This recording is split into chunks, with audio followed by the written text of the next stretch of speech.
لا حول ولا قوة إلا بالله العلي العظيم حسبنا الله ونعم الوكيل ونعم المولى ونعم النصير أعوذ بالله من الشيطان الرجيم بسم الله الرحمن الرحيم اللهم كل وليك الحجة ابن الحسن صلواتك عليه وعلى آبائه في هذه الساعة وفي كل ساعة وليا وحافظا وقائدا وناصرا ودليلا وعينا حتى تسكنه أرزك طوعا وتمتعه فيها طويلا اللهم صل على محمد وآل محمد وعجل فرجه. اعوذ باللہ من الشیطان الرجیم بسم اللہ الرحمن الرحیم الحمد للہ رب العالمین والصلاة والسلام علی سید الانبیاء والمرسلین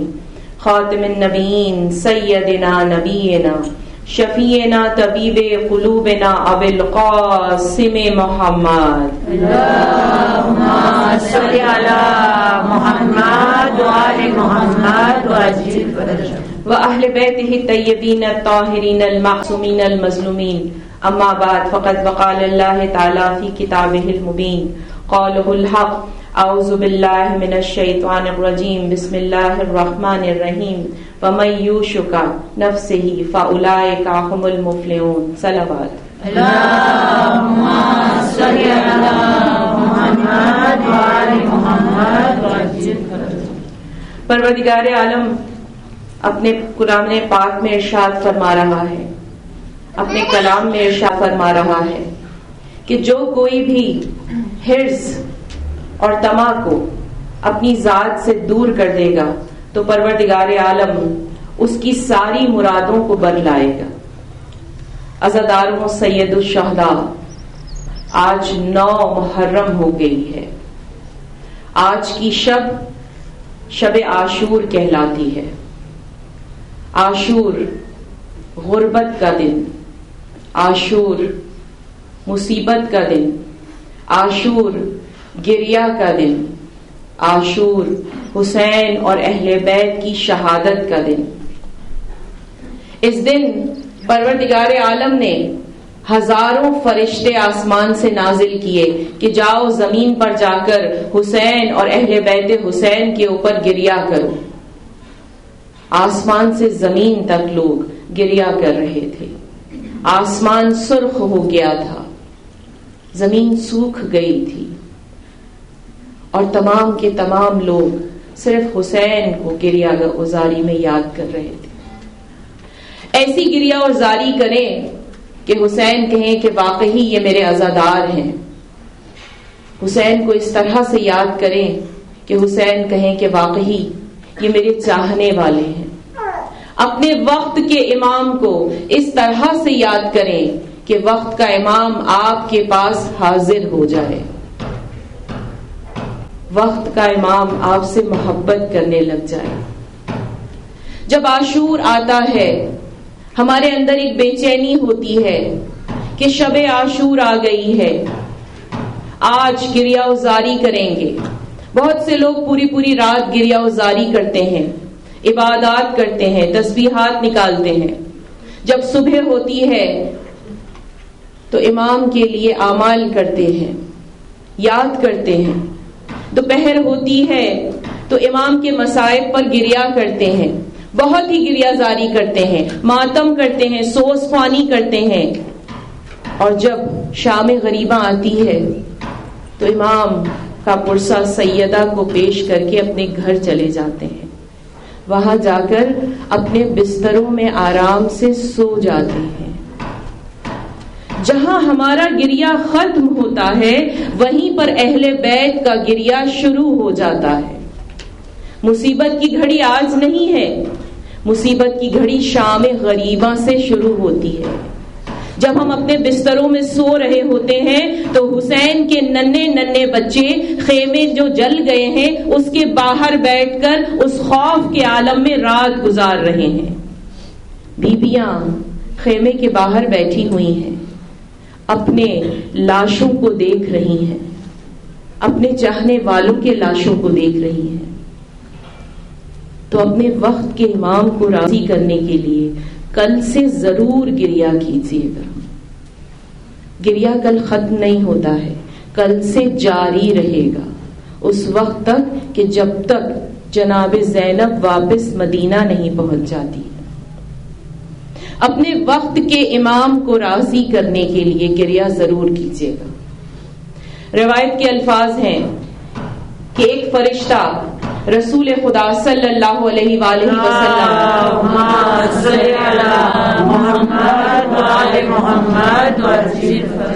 رسول خدا صلی اللہ علیہ وآلہ وسلم سے ملنے کا بہت شوق رکھتا تھا، اور اس نے اپنے رب سے دعا کی کہ اے پروردگار عالم، میں بہت اعلیٰ مرتبے کا فرشتہ ہوں، لیکن آج تک تیرے حبیب کی زیارت نہیں کر سکا، آج تک تیرے حبیب سے ملاقات نہیں کر سکا. میں چاہتا ہوں کہ رسول خدا کی زیارت کروں. پروردگار عالم نے وحی نازل کی کہ کہا جاؤ، تمہیں اجازت ہے، تم زمین پر جا کر محمد مصطفیٰ کی زیارت کرو. اب جب وہ فرشتہ تیار ہو گیا، اپنے پر پھیلائے، تو اسی وقت پروردگار عالم کی ایک وحی آئی. کہا اے فرشتے، جب رسول خدا میرے حبیب کے پاس جانا تو میرا ایک پیغام دے دینا. فرشتے نے کہا کیا پیغام ہے پروردگار؟ کہا پیغام یہ ہے کہ جب جاؤ تو اس سے کہنا کہ تمہاری امت میں سے ایک نام ہے جو یزید ہے، وہ تمہاری بیٹی شہزادی مثل مریم کے شہزادے کو قتل کرے گا. اب یہ فرشتہ کہنے لگا کہ میں تو خوشی خوشی جا رہا تھا، یہ خبر جا کر رسول خدا کو کیسے سناؤں؟ کہا پروردگار عالم، میں یہ خبر رسول خدا کو نہیں سنا سکتا، یہ سننے کے بعد وہ غمزدہ ہو جائیں گے. میں انہیں خوشی سے ملنے جا رہا تھا، اس سے تو بہتر ہے کہ میں یہیں رہوں، میں ان سے ملاقات نہ کروں. پروردگار عالم کی وحی آئی، اے فرشتہ صفت، جو میرا حکم ہے تو اسے بجا لا. اب وہ فرشتہ رسول خدا کے پاس آیا اور آ کر رسول خدا سے ملاقات کی، اور آنے کے بعد کہا کہ پروردگار عالم کی ایک وحی میرے پاس ہے، ایک پیغام میرے پاس ہے. رسول خدا نے کہا کیا پیغام ہے؟ کہا پیغام یہ ہے کہ آپ کی امت میں سے ایک گروہ ہوگا، اس گروہ کا سردار ہوگا یزید، اور وہ آپ کی مثل مریم جیسی بیٹی کے شہزادے حسین کو قتل کرے گا. جب یہ پیغام پروردگار عالم کی طرف سے رسول خدا کو پہنچا تو رسول خدا بہت دیر تک گریا کرتے رہے، اور اتنا گریا کیا کہ بے ہوش ہو گئے، اور جب ہوش میں آتے تھے اس پیغام کو یاد کر کر کے گریا کرتے تھے. آج اس فرش عزا پر ہم حسین کا گریا کرنے آئے ہیں، یہ کہہ کر آئے ہیں کہ ہم حسین کے چاہنے والے ہیں، حسین کے ماننے والے ہیں. تو ایسا گریا کریں کہ رسول خدا آپ سے راضی ہو جائے، آخری نبی خدا کے حبیب آپ سے راضی ہو جائے. اور راضی کرنے کے لیے آپ کو کیا کرنا ہے؟ ہم پچھلے کئی دنوں سے یہ ٹاپک ڈسکس کر رہے ہیں کہ معرفت نفس ہونی چاہیے انسان کے دل میں، اور معرفت نفس کو حاصل کرنے کے لیے قرآن کا علم حاصل کرنا پڑے گا، اہل بیت کی اہمیت سمجھنی پڑے گی، اپنے وقت کے امام کو جاننا پڑے گا، کیونکہ اگر کسی چیز کی ہمیں معرفت نہیں ہے تو وہ چیز ہمیں فائدہ نہیں پہنچا سکتی. اور جب تک اپنے دل سے خواہشیں اور حب دنیا نہیں نکالتے رہیں گے، پروردگار عالم کبھی بھی آپ کے نفس کو شیطان سے محفوظ رکھنے میں مدد نہیں کرے گا. امام جعفر صادق علیہ السلام ارشاد فرماتے ہیں،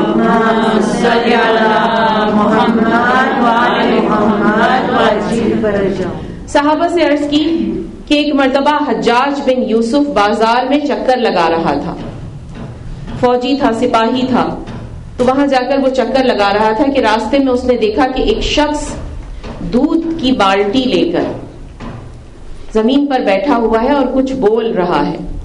تو حجاج بن یوسف نے اس کی باتیں سننے کی کوشش کی. جب حجاج اس کے قریب سے قریب ترین پہنچ گیا تو اس نے یہ سنا کہ وہ یہ شخص کہہ رہا تھا کہ یہ جو آج ایک بالٹی دودھ ہے میرے پاس، میں اس کو خوب اچھے سے بیچوں گا، اور جب زیادہ پیسے آ جائیں گے تو ایک بھیڑ خرید لوں گا. اور اس بھیڑ کو بیچ کر ایک بکری خریدوں گا اور بکری سے میں بہت زیادہ دودھ حاصل کرتا رہوں گا. حجاج سن رہا تھا اور کہا جب بکری سے بہت زیادہ دودھ ہو جائے گا تو بہت سارے پیسے آ جائیں گے اور میں امیر ترین شخص اس پورے شہر میں شمار ہو جاؤں. اور جیسے ہی امیر ترین ہو جاؤں گا تو حجاج بن یوسف کی بیٹی سے شادی کروں گا اور اپنے جاہو جلال سے اسے اپنے پاس رکھوں گا. اگر کسی دن وہ میری اطاعت نہیں کرے گی تو میں اس کو ایک ایسی لات ماروں گا کہ اس کی ساری پسلیاں ٹوٹ جائیں گی. ابھی یہ اس نے کہا ہی تھا کہ جوش میں آ کر وہ لات اس نے اپنے دودھ کی بالٹی پر مار دی. سارا دودھ گر گیا، ساری خواہشیں بہہ گئیں، ساری امیدیں ٹوٹ گئیں. یہ دور سے کھڑا ہو کر حجاج دیکھ رہا تھا اور سن بھی رہا تھا. اس نے اپنے سپاہیوں سے کہا کہ جاؤ اس پاگل کو پکڑو اور 100 کوڑے مارو. جب سپاہی آئے اسے پکڑنے لگے تو وہ ایک دم پریشان ہو گیا کہ ایک تو میرا سارا دودھ گر گیا، میری ساری خواہشیں ختم ہو گئیں اور اب تم مجھے کوڑے کیوں مار رہے ہو. تو حجاج نے آواز لگائی کہ یہ جو تو نے ابھی میری بیٹی کی پسلیاں توڑی ہیں اس کی سزا تجھے مل رہی ہے. ہم اپنے خواب و خیالوں میں محل بنا لیتے ہیں، ہم اپنے خواب و خیالوں میں اتنی امیدیں پیدا کر لیتے ہیں، کبھی انسان سے، کبھی اولاد سے، کبھی اپنے رتبے جاہو جلال سے. یہ بھول جاتے ہیں کہ سب کچھ فانی ہے اور صرف پروردگار عالم کی جو ذات ہے وہ باقی ہے. کیوں نہ ہم اپنے رب سے دل لگانا شروع کر دیں، کیوں نہ اپنے رب کی محبت میں گرفتار ہو جائیں، کیوں نہ اپنے وقت کے امام کی محبت میں گرفتار ہو جائیں. ہمارے وقت کا امام اس وقت کون ہے؟ امام زمانہ علیہ السلام. اللہم صلی علی محمد وآل محمد وعجل فرجہ. ہمارے وقت کا امام موجود ہے، ہمیں بلا رہا ہے، ہر روز ہمیں دیکھ رہا ہے. بڑے بڑے عالم کہتے ہیں کہ اگر دنیا میں دل لگانا ہے تو اپنے وقت کے امام سے دل لگاؤ، کیونکہ وہ تمہاری ساری کی ساری حاجتیں چاہے دنیا کی ہوں یا آخرت کی ہوں پوری فرما دیتا ہے. کہا آیت اللہ امام کے لیے کیا کریں، امام کی محبت میں کیسے گرفتار ہوں، امام کو اپنے قریب کیسے لائیں، اپنے وقت کے امام حجت خدا کو کیسے قریب لائیں. کہا ہر روز امام کی زیارت پڑھا کرو، ہر روز چاہے ایک لائن ہی پڑھو لیکن کہو کہ امام میں آپ کو یاد کرتی ہوں. ہر روز اپنے امام کی زیارت پڑھو. کہا کیا ہوگا؟ کہا امام تم سے قریب ہونا شروع ہو جائیں گے اور جب تمہارے قریب آتے جائیں گے تو تمہارے نفس کو پاک و پاکیزہ کرتے چلے جائیں گے، تمہارے دل سے دنیا کی خواہش نکل جائے گی، صرف اور صرف اپنے امام کی محبت رہ جائے گی اور آخرت کی فکر رہ جائے گی. کہا اور کیا اعمال کریں؟ کہا اپنی نمازوں میں قنوت میں دعائے فرج پڑھا کرو. اپنی ہر نماز میں آپ دعائے فرج کو پڑھیں قنوت میں جا کر. جب آپ قنوت میں دعائے فرج کو پڑھنا شروع کر دیں گے تو خود بخود وقت کا امام آپ کو دیکھنا شروع کر دے گا.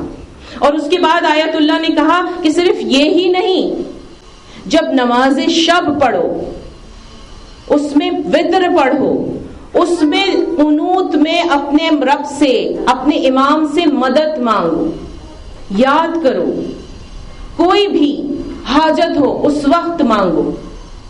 جتنا زیادہ اپنے امام کو یاد کرو گے وہ تمہارے پاس پاس آنا شروع ہو جائیں گے، تمہارے دل سے حب دنیا کو نکال کر حب آخرت کو ڈالنا شروع کر دیں گے. اور صرف یہی نہیں کریں گے، ہر وقت ہر لمحے تمہارے ساتھ ساتھ موجود ہونا شروع ہو جائیں گے. اس کے بعد کہا کیا کریں؟ کہا ہر روز ہر نماز کے بعد 3 مرتبہ آیت الکرسی کو پڑھا کرو. آیت الکرسی کو پڑھنے والا صدیقین میں شمار ہوگا. جو صدیق ہوگا وہی پڑھ پائے گا اور جو منافق ہوگا وہ کبھی بھی آیت الکرسی کو کنٹینیو نہیں کر سکتا.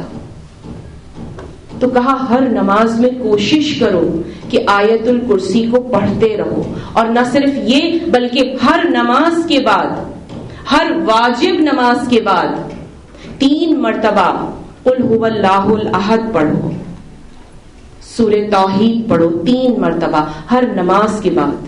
کیوں؟ کیونکہ جب تم اپنے رب کی توحید کا اقرار کرو گے, اپنے رب کے ایک ہونے کا اقرار کرو گے, اور اس کے بعد اپنے رب کے سامنے اپنے امام کو یاد کرو گے, اپنے وقت کے امام کو یاد کرو گے, تو وہ تمہارے ساتھ ساتھ ہو جائیں گے. اور کہا دن میں زیادہ سے زیادہ بسم اللہ الرحمن الرحیم پڑھتے رہو. کہا کیوں؟ بہت معمولی سی چیز سمجھتے ہیں ہم بسم اللہ کو. چلتے پھرتے اگر کوئی آپ کو یہ وظیفہ دے دے کہ آپ یہ پڑھنا شروع کر دیں تو ہم اسے عجب ہو کر دیکھتے ہیں, آپ نے ہمیں بسم اللہ کا دیا, کوئی اور چیز کیوں نہیں دی؟ پروردگار عالم کہتا ہے بسم اللہ الرحمن الرحیم پڑھنے والا قیامت میں ایک نورانی فرشتے کی مانند ظاہر ہوگا. اور اس کے پڑھنے سے جو ماشاءاللہ سے ہمارے بچے اور بچیاں شادی ہو جاتی ہیں ان کی, اگر ہر نماز کے بعد بسم اللہ الرحمن الرحیم 121 مرتبہ وہ بچی پڑھنا شروع کر دیں تو یقین جانے اس کا شوہر اس کا دیوانہ ہو جائے گا. یہ مجرب ہے, آزمایا ہوا ہے. کوئی بڑی بڑی دعائیں نہیں پڑھنی آپ کو, کوئی اعمال وظیفے نہیں کرنے, صرف بسم اللہ الرحمن الرحیم پوری عقیدت کے ساتھ پڑھیں, آپ کا شوہر آپ کی محبت میں گرفتار ہو جائے گا. اور کیا چاہیے جب شوہر آپ سے محبت کرنے لگ جائے. اور یہ کیوں ہوگا؟ کیونکہ وقت کے امام کو اللہ کا نام بہت پسند ہے. بسم اللہ میں اللہ کا نام ہے, اس میں اعظم ہے. اگر اس کی تکرار کرتے چلے جائیں, ہر روز پڑھتے چلے جائیں, تو آپ یہ دیکھیے گا کہ جو دعا مانگیں گے پروردگار قبول کر لے گا. جو بھی دعا مانگیں گے اللہ تعالیٰ اس دعا کو رد نہیں کرے گا. کہا بسم اللہ پڑھو, وقت کا امام تمہارے قریب ہو جائے گا, تم سے محبت کرنے لگ جائے گا. کہا اس کے بعد کیا کریں؟ کہا جتنی بھی واجبات کرتے ہو, واجب نمازیں پڑھتے ہو, جتنے بھی نیک اعمال کرتے ہو, چاہے وہ صدقہ ہو, چاہے وہ کسی کو مسکرا کر دیکھنا ہو, ہر چیز اپنے وقت کے امام کو ہدیہ کر دو. ہمارے جتنے آیت اللہ ہیں, جتنے مجتہد ہیں, وہ اپنی تمام واجب نمازیں اپنے وقت کے امام کو ہدیہ کر دیتے ہیں. ہمیں کوئی کہے کہ اپنی واجب نمازیں ہدیہ کر دو تو ہمیں یہ محسوس ہونے لگتا ہے کہ اگر ہم نے انہیں ہدیہ کر دیا تو ہمارے پاس کیا رہ جائے گا. مگر ایسا نہیں ہے. جب ہم اپنی واجبات اپنے وقت کے امام کو دے دیتے ہیں تو وہ اپنے واجبات ہمارے اعمال نامے میں ڈال دیتے ہیں, وہ اپنے واجبات ہمیں دے دیتے ہیں. تو امام زمانہ کے واجبات, حجت خدا کے واجبات جب ہمارے اعمال میں آنا شروع ہو جائیں گے تو خود بخود پروردگار عالم ہماری روح کو پاک کرنے میں ہماری مدد کرنا شروع کر دے گا, اور ہمارے نفس کو شیطان کے شر سے دور کر دے گا. کتنا آسان ہے, کتنا آسان ہے اپنے آپ کو پاک و پاکیزہ کرنے کے لیے. کیونکہ جو حب دنیا ہوتی ہے وہ انسان کو موت کے قریب لے جاتی ہے, انسان کو آخرت سے دور کر کے شیطان کے قریب لے جاتی ہے. حب دنیا انسان کو صرف نقصان پہنچاتی ہے. اور جتنا زیادہ آپ اپنے رب سے قریب ہونے کی کوشش کریں گے, اپنے رب سے محبت کریں گے, اس دنیا کی نعمتیں بھی آپ کو ملیں گی اور آخرت کی نعمتیں بھی. پر محمد والے محمد صلوات اللہم صل علی محمد وآل محمد وسلم. مامون کا نام سب نے سنا ہوا ہے. مامون ایک مرتبہ روم کو فتح کر کے واپس آ رہا تھا. راستے میں اس نے دیکھا کہ ایک بہت بڑا جزیرہ ہے, بڑا ہی خوبصورت ہے. اس کی آنکھوں کو بڑا اچھا لگا, بڑا ہی خوبصورت لگا. اس نے اپنے سپاہیوں سے کہا کہ میں یہاں رکنا چاہتا ہوں. ہم نے مامون کا نام سنا ہے لیکن اس کی موت کیسے واقع ہوئی یہ ہم نہیں جانتے، شاید بہت سے لوگ جانتے بھی جن کے پاس علم ہے۔ مامون وہاں پر رک گیا اور رکنے کے بعد اس نے اپنے رہنے کا وہاں پر سارا بندوبست کروایا۔ جس جگہ پر مامون رک گیا تھا وہاں پر ایک بہت بڑی جھیل تھی، بہت بڑی سی ایک پانی کی لیک تھی، پانی کا دریا تھا، اور اتنا صاف و شفاف پانی تھا کہ اس پانی میں اگر کوئی چیز ڈالی جائے تو وہ تہہ تک اسے نظر آ رہی تھی۔ مامون بیٹھا ہوا تھا، نظارے دیکھ رہا تھا قدرت کے، اور اس نے دیکھتے دیکھتے دیکھا کہ ایک بڑی سی مچھلی جو ایک ہاتھ کے برابر ہے اور اس کی جلد بالکل سفید ہے، چمک رہی ہے، اس نے کیا کیا کہ اس مچھلی کو حاصل کرنے کی کوشش کرنا شروع کی۔ پانی میں ہاتھ ڈالا تو بہت ٹھنڈا پانی تھا، اسے محسوس ہوا کہ یہ پانی اگر جسم پر لگ جائے تو بہت زیادہ ٹھنڈک محسوس ہوگی۔ پھر اس نے اپنا ایک سکہ ڈالا گہرائی کو دیکھنے کے لیے، تو اس نے دیکھا کہ نیچے جانے کے بعد بھی وہ سکہ نظر آ رہا ہے۔ اب چونکہ دل میں بہت حب دنیا تھی اور اسے وہ مچھلی پسند آ گئی تھی، تو اس نے کیا کیا، اپنے سپاہیوں کو بلایا اور بلا کر کہنے لگا کہ جو کوئی اس مچھلی کو پکڑ کر لے کر آئے گا میں اسے اپنی تلوار گفٹ میں دوں گا، بادشاہ کی تلوار۔ سب کو چاہت ہوئی کہ بادشاہ کی تلوار ہمارے پاس ہوگی، لوگوں کو دکھائیں گے، لوگوں میں ہمارا نام ہو جائے گا۔ ایک سپاہی نے کہا آقا میں جاؤں گا لینے۔ وہ سپاہی پانی میں کود گیا، ٹھنڈے پانی میں، مچھلی کو پکڑ لیا، لا کر دیا، لیکن جیسے ہی بادشاہ کے پاس پیش کرنے لگا مچھلی واپس پانی میں گر گئی، اور جب واپس پانی میں گری تو اس پانی کے کچھ چھینٹے اس کے چہرے اور گردن پر آ کر لگ گئے۔ جیسے ہی وہ پانی کے چھینٹے اس کی گردن پر آ کر لگے اسے محسوس ہوا کہ اسے بہت ٹھنڈ لگ رہی ہے، بہت سردی محسوس ہو رہی ہے۔ سپاہی واپس پانی میں کود گیا، مچھلی کو پکڑ کر لے آیا۔ اب یہ کانپ رہا ہے مامون، اور مچھلی دیکھ کر کہتا ہے کہ اسے پکا کر میرے لیے لے کر آؤ۔ سپاہی مچھلی لے کر چلا گیا پکانے کے لیے۔ ادھر مامون کی سردی بڑھنا شروع ہو گئی اور وہ بڑھتے بڑھتے بخار میں تبدیل ہو گئی، تاؤ ہو گیا اسے، تپ ہو گیا اسے، اور وہ کانپنے لگا۔ اس کے لیے اتنے سارے بلینکٹ، کمبل لے کر آئے، اونی کپڑے لے کر آئے، اس کے اوپر ڈالا گیا، لیکن اس کی سردی کم نہیں ہو رہی تھی، بڑھتی ہی چلی جا رہی تھی۔ اس کے جو پلنگ تھا اس کے آزو بازو میں آگ جلائی گئی کہ اسے حرارت محسوس ہو، لیکن اس کی سردی کم نہیں ہو رہی تھی۔ مچھلی پکا کر لائی گئی، اس کے سامنے رکھی، لیکن طبیعت اتنی خراب ہو چکی تھی، حالت اتنی خراب ہو چکی تھی کہ وہ اس مچھلی کا ایک نوالا بھی نہیں کھا سکا۔ اس کے بعد اس کے بھائی کو خبر دی گئی کہ مامون کی حالت ٹھیک نہیں ہے، تم جلدی طبیب کو لے کر آؤ۔ وہ شہر سے، وہاں سے جہاں مامون رہتا تھا وہاں سے ایک طبیب کو لایا، ساری دوائیاں کی گئیں طبیب نے، لیکن کچھ فائدہ نہیں ہوا۔ آخر میں طبیب نے کہا کہ مشکل ہے کہ اس کی جان بچ جائے، اس کے لیے دعا کرو۔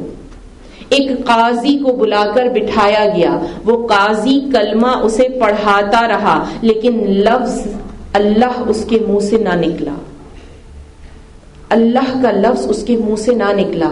اور ایک وقت ایسا آیا کہ قاضی کو یہ کہا گیا، طبیب نے یہ کہا کہ یہ مر چکا ہے، اب اسے یہ کلمہ پڑھانے کی ضرورت نہیں ہے۔ کس چیز نے مار دیا؟ خواہش دنیا نے۔ چاہت نہ کی ہوتی کہ اس نہر کی مچھلی کھانا ہے، پہلے پوچھ لیا ہوتا کہ اس مچھلی کو کھا بھی سکتے ہیں کہ نہیں، تو آج یہ حالت نہیں ہوتی۔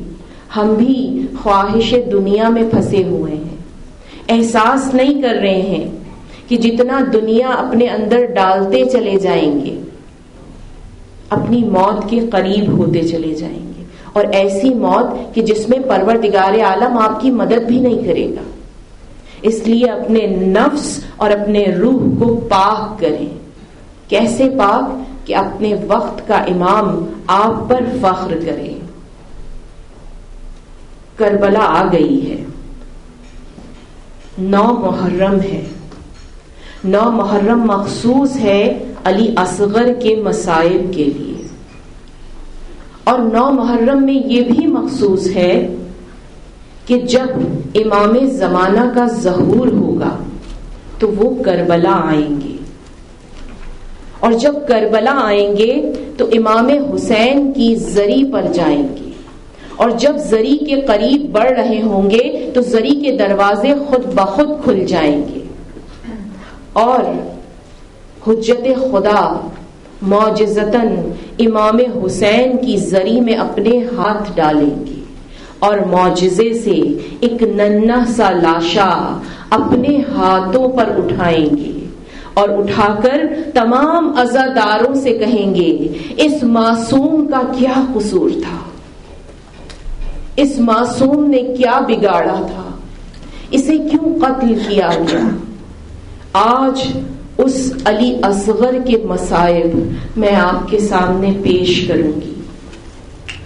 میں چاہوں گی کہ ہر ماں ہر بیٹی علی اصغر پر گریہ کرے، ہر ماں ہر بیٹی علی اصغر کی ماں رباب کو پرسا دے، ہر ماں ہر بیٹی آج امام زمانہ کو پرسا پیش کرے گی، امام حسین کو پرسا پیش کرے گی، سیدہ فاطمۃ الزہرا کو پرسا پیش کرے گی. ایسا پرسا پیش کیجئے گا، ایسا گریہ کیجئے گا کہ حسین آپ سے راضی ہو جائیں. جب ایک مرتبہ ہرملہ نے تیر چلایا تھا نا، تو معصوم اصغر کو یہ پتا ہی نہیں تھا کہ یہ جو تیر لگنے والا ہے، اس تیر کے لگنے پر مجھے مسکرانا ہے کہ رونا ہے. کتنے معصوم تھے میرے علی اصغر.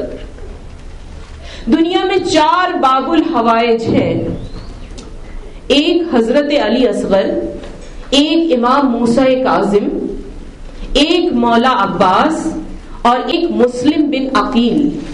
یہ 4 باب الحوائج ہیں دنیا میں. ان کے توسل سے اگر دعا مانگی جائے تو پروردگار عالم آپ کی دعاؤں کو رد نہیں کرتا ہے. لیکن علی اصغر تو اتنے چھوٹے تھے، اتنی چھوٹی عمر میں انہیں باب الحوائج کہہ دیا گیا. میرا دل کہتا ہے کہ جب رباب نے انہیں جھولے سے اٹھایا ہوگا، اور جب بچہ بڑا ہو رہا ہوتا ہے تو ہر ماں کی خواہش ہوتی ہے کہ میں اپنے فلانے کی طرح اسے بناؤں گی. تو رباب نے کہا ہوگا اے علی اصغر میں آپ کو عباس کی طرح بناؤں گی. تبھی تو باب الحوائج بن گئے. ایک مرتبہ عاشور آ چکی ہے، تمام بیویاں خیمے میں اپنے بچوں کو تیار کر رہی ہے، ساری مائیں کہہ رہی ہیں اے آل محمد اپنے ماموں پر قربان ہو جانا. کہیں علی اکبر تیار ہو رہے ہیں، کہیں قاسم تیار ہو رہے ہیں. ایک خیمے میں ایک ماں نے چھوٹے سے بچے کو ہاتھ میں لیا ہے، اور ہاتھ میں لے کر کہتی ہے اے اصغر آپ بہت چھوٹے ہیں، مقتل تک چل کر نہیں جا سکتے، لیکن جب تیر لگنے کو آئے نا تو بابا کو تیر لگنے نہ دینا. میں کہوں گی اے رباب آپ کو سلام ہو، آپ کے علی اصغر کو سلام ہو. ایسی قربانی پیش کی کہ رہتی دنیا تک ہر امام نے اصغر کو سلام کیا ہے. پروردگار عالم نے اصغر کو باب الحوائج کہہ دیا ہے. بس بھائی عاشور آ گئی ہے. ایک مرتبہ عصر کا وقت آیا، میرے مولا نے غربت کا نعرہ لگایا، کہا حل من ناصر ینصرنا، کوئی ہے جو حسین کی مدد کو آئے. بس ایک مرتبہ بار بار نعرہ لگا رہے تھے. جناب زینب زور زور سے گریہ کرنے لگی. میرے مولا گھوڑے سے اتر کر آئے، میرے مولا گھوڑے سے اتر کر آئے. کہا زینب ابھی میں زندہ ہوں، اتنا گریہ کیوں کر رہی ہو؟ زینب نے کہا بھیا جب آپ نے ابھی غربت کا نعرہ لگایا تو اصغر نے خود کو پالنے سے گرا دیا.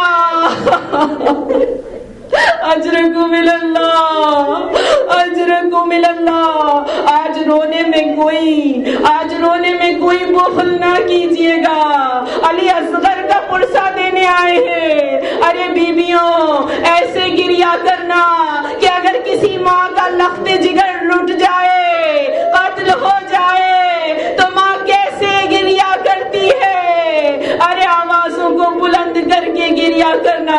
سیدہ کو کہنا آپ کے لخت جگر اصغر کا گریا دینے آئے ہیں، اس کا پرسہ دینے آئے ہیں۔ بس ایک مرتبہ میرے مولا نے غربت کا نعرہ لگایا، کوئی ہے جو نبی زادیوں کے پردے کو بچائے؟ یہ سننا تھا۔ علی اصغر نے خود کو جھولے سے گرایا۔ میرے مولا خیمے میں آتے ہیں، میرے مولا خیمے میں آئے ہیں۔ ارے میری ماں، ارے اولاد والوں، ذرا اپنا دل تھام لینا۔ ایک ماں ایک بچے کو لے کر خیمے میں کھڑی ہے۔ میرے مولا آئے، کہا زینب مجھے علی اصغر کو گود میں دے دو۔ بس بھائی میرے مولا نے علی اصغر کو گود میں لیا، کہا زینب رباب سے کہو دوسرے خیمے میں چلے جائے۔ کہا زینب نے مولا رباب کو دوسرے خیمے میں کیوں بھیجتے ہیں؟ کہا ایک ماں کے سامنے اس کے بچے کو قتل کے لیے کیسے تیار کروں؟ رباب دوسرے خیمے میں چلی گئی۔ اب زینب سے کہا میری ابا کا چادر بناؤ، زمین پر پھیلاؤ۔ سفید رنگ کی چادر پھیلائی گئی۔ میرے مولا نے علی اصغر کو اس چبا کے اوپر رکھا اور ایسے لپیٹ رہے تھے جیسے کفن لپیٹا جاتا ہے۔ میرے مولا نے اصغر کو تیار کیا، اپنے ہاتھوں میں اٹھایا، اٹھا کر پیار کیا، اپنی ابا میں چھپایا، خیمے سے باہر نکلے۔ اب جب میرے مولا خیمے سے باہر نکلے نا تو بہت سخت دھوپ تھی۔ علی اصغر کو اپنی ابا میں چھپا لیا۔ کتنے شفیق ہیں میرے مولا، احساس کر رہے ہیں میرے بچے کو دھوپ اور گرمی نہ لگ جائے، میرے بچے کو دھوپ اور گرمی نہ لگ جائے۔ ابھی باہر نکلے تو ایک بی بی کے ساتھ ایک ننھی بچی آ کر کھڑی ہوتی ہے، کہتی ہے بابا علی اصغر کو کہاں لیے جا رہے ہیں؟ میرے دل نے کہا بابا نے یہ جواب دیا ہوگا رے سکینہ اصغر کو پانی پلانے لے کے جا رہا ہوں۔ جناب رباب نے کہا سکینہ میں اصغر کو پانی پلانے بھیج رہی ہوں۔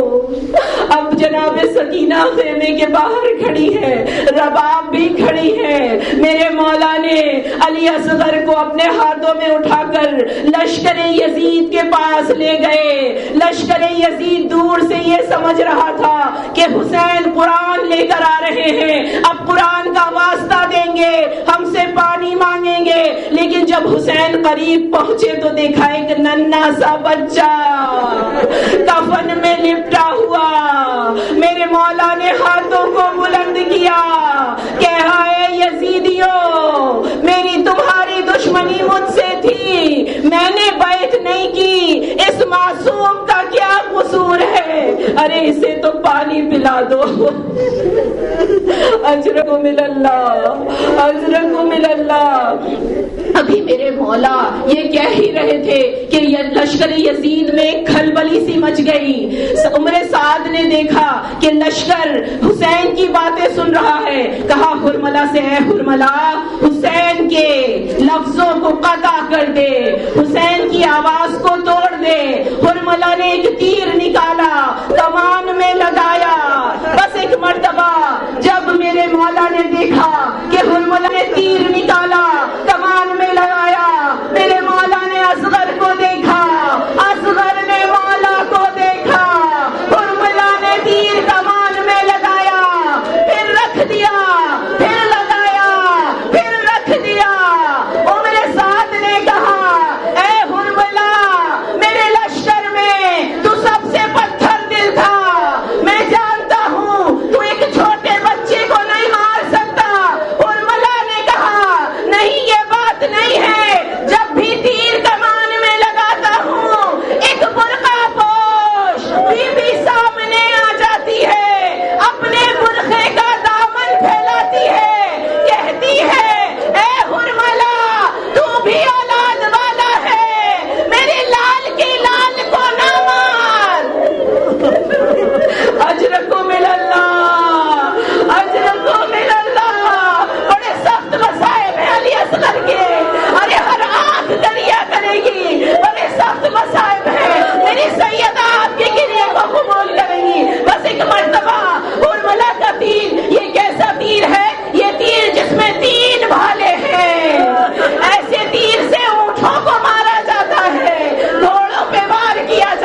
مولا نے کہا اے رب گواہ رہنا، میں اپنے اصغر کے خون کے ساتھ تیرے دربار میں آؤں گا۔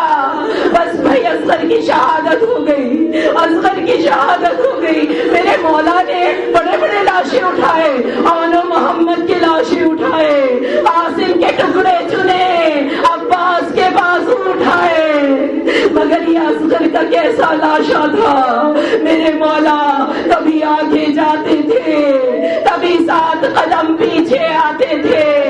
دور سے سکینہ دیکھ رہی تھی، کہا ماں یہ بابا بار بار رک کیوں جاتے ہیں؟ میں کہوں گی میرا دل کہتا ہے حسین سوچ رہے ہوں گے ارے ایک ماں کو اصغر کا لاشا کیسے دوں گا، کہا تھا پانی پلانے جا رہا ہوں، ارے ماں کو لاشا کیسے دوں گا۔ بس ایک مرتبہ میرے مولا اصغر کا لاشا لے کر آتے ہیں اور غربت کا نعرہ لگاتے ہیں۔ میرے مولا کہتے ہیں مجھے یہ گوارا نہیں، کل جب لاشیں پامال ہوں گے میرے علی اصغر کا لاشا بھی پامال ہو، بس اپنی تلوار کے نوک سے قبر بناتے ہیں، خیمے کے پیچھے علی اصغر کو دفن کرتے ہیں، بڑا گریا کرتے ہیں۔ جناب رباب پوچھتی ہے مولا اتنا گریا کیوں کر رہے ہیں؟ کہا ہماری سنت ہے، قبروں پہ پانی ڈالا جاتا ہے۔ بی بی رباب نے کہا مولا ساری عمر روتی رہوں گی۔ بس بھائی ایک مرتبہ 11 محرم آ گئی، 11 محرم آ گئی، اب آپ سے نہ برداشت ہوگا نہ مجھ سے پڑھا جائے گا۔ 11 محرم آئی، اشکیا نے سارے لاشوں کے سر کاٹے، سارے سروں کو نیزوں پہ بلند کیا۔ ایک مرتبہ کسی نے کہا ہم نے 72 کو مارا تھا، ایک لاشا کم ہے۔ ایک سپاہی نے کہا میں نے حسین کو ایک لاشے کو خیمے کے پیچھے دفن کرتے ہوئے دیکھا تھا۔ بس یہ سننا تھا، 4 گھوڑ سوار حسین کے خیمے کے پیچھے بھاگنے لگے، نیزے ڈال ڈال کر وہ لاشا ڈھونڈ رہے تھے کہ ایک مرتبہ لاشا نوکے نیزہ میں آیا اور بلند ہوا، اس کے بعد اس کا سر قلم کیا اور نوکے نیزہ پر بلند کیا۔ انا للہ و انا الیہ راجعون، انا للہ و انا الیہ راجعون۔ الا لعنت اللہ علی قوم الظالمین، ماتم حسین۔